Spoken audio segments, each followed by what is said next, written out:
Dando com essa questão? Nós estamos enfrentando essa matéria há muito tempo.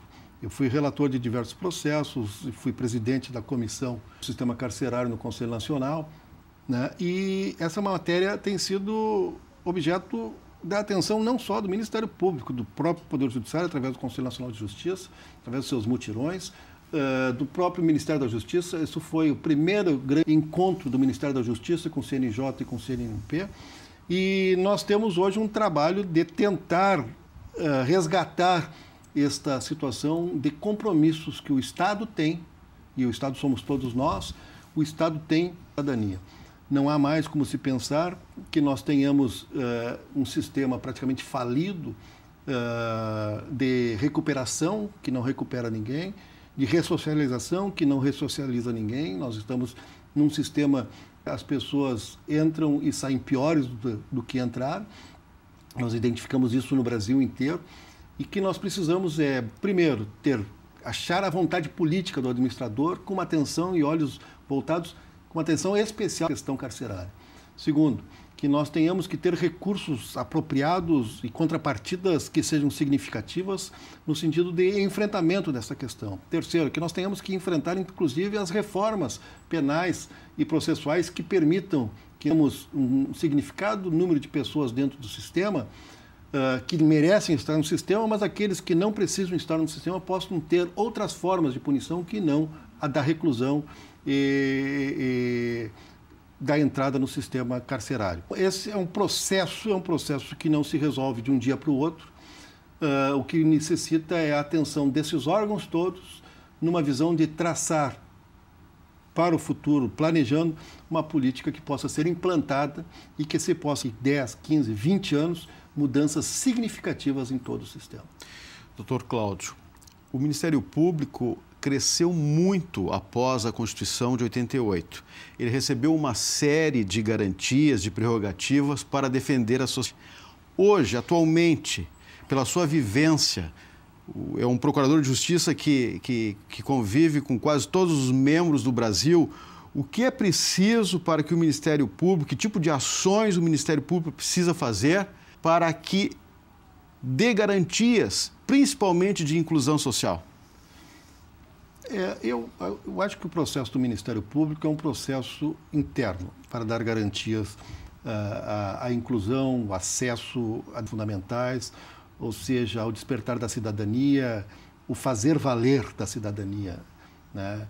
Nós identificávamos lá, quando fizemos a Constituição de 88, milhões de pessoas que estavam ao largo de todo o sistema formal, econômico e social. Pessoas que não eram cidadãos ou eram meio cidadãos. Hoje nós temos avanços com relação a essas questões. O Ministério Público tem seríssimos compromissos constitucionais com isso. Por essa razão que o Conselho Nacional tem, de alguma forma, tentado fazer com que o Ministério Público olhe e faça a sua autoanálise. Olhe para dentro. Tem recomendado à instituição no Brasil inteiro para que façam encontros de aproximação, de planejamento, de repensar, de readministrar, de reengenhar. Ou seja, a instituição necessita, depois de mais de 20 anos de uma Carta Constitucional, de olhar para dentro da instituição e achar seus rumos com relação ao social. Por essa razão que o Conselho Nacional editou recomendação com relação a ter que repensar a formal intervenção nas matérias cíveis. Não impôs nada disso para a instituição em todo o Brasil rediscutir o trabalho do Ministério Público como órgão interveniente, como custos legis, como fiscal da lei, em ações que não têm a mínima repercussão social. Se perde uma mão de obra num processo burocrático feito pelas partes apenas porque antes da Constituição uma lei dizia que deveria intervir o Ministério Público e se deixa de agir em questões relativas, por exemplo, a saneamento básico, por exemplo, a questões de manipulações genéticas, por exemplo, grande criminalidade, por exemplo, a questão do crack e das consequências que o uso indiscriminado desta droga causa à sociedade. Qualquer canto de uma cidade, qualquer praça numa cidade brasileira, pessoas dormindo na praça, dependentes e usuários do crack, que é fatal. Então, há uma mobilização nacional que visa enfrentar essas questões. E acho que o Ministério Público não pode ficar ao largo destas questões, tem que assumir isso. Para fazer isso, o que tem, precisa abrir mão de outras questões. Aquilo que não tem repercussão social deve ser trazido para um grande movimento do Ministério Público que traga resultados para a sociedade, que é a finalidade de um trabalho de um público. Claro. Sabemos que em todas as classes há faltas funcionais e no Ministério Público, claro, não é diferente. Como o CNMP vem lidando com esses procedimentos disciplinares?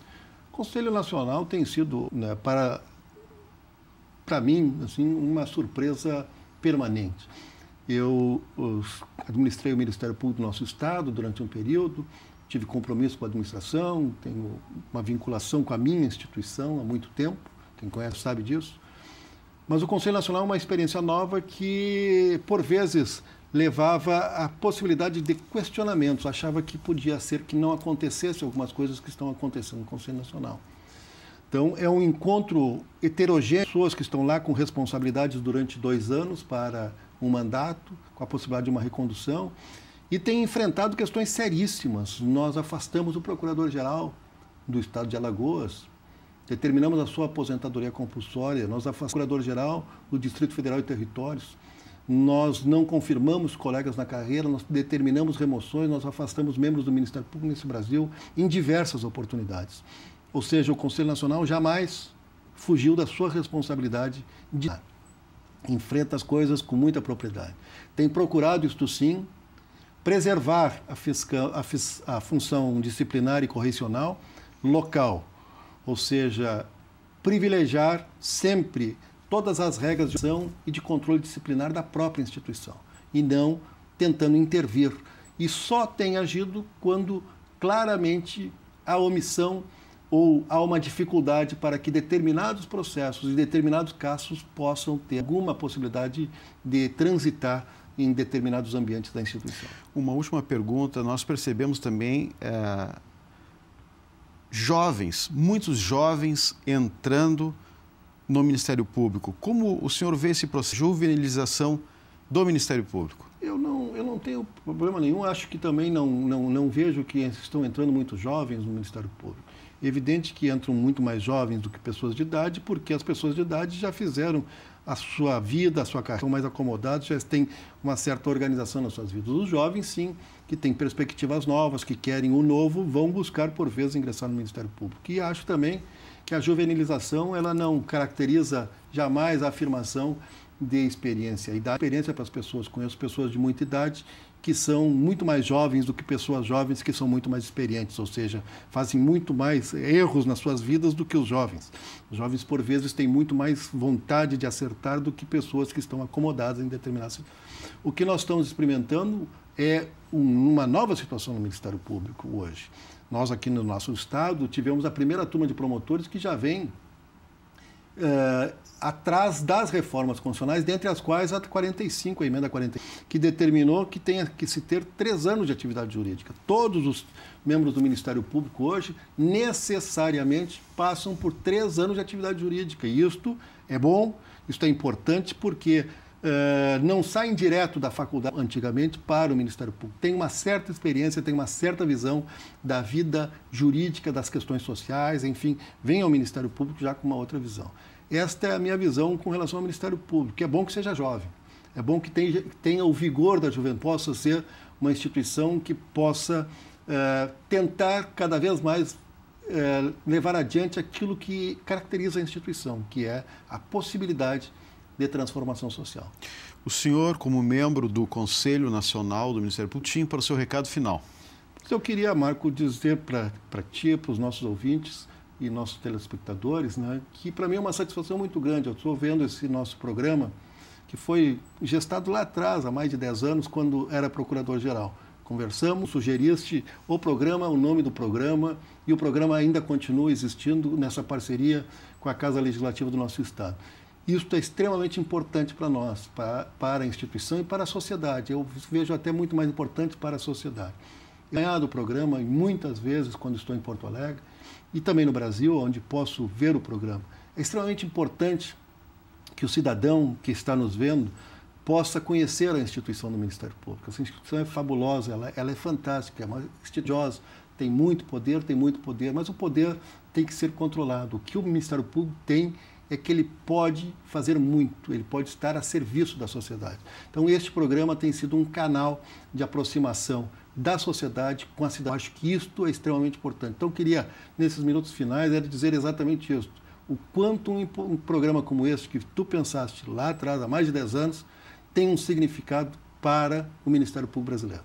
Ok, doutor Cláudio Barros Silva, mas eu agradeço a sua atenção, a sua gentileza em aceitar o nosso convite. Estou à disposição. Muito obrigado. Se você tem críticas, sugestões, mande um e-mail. Mande um e-mail para conhecendo.mp@mp.rs.gov.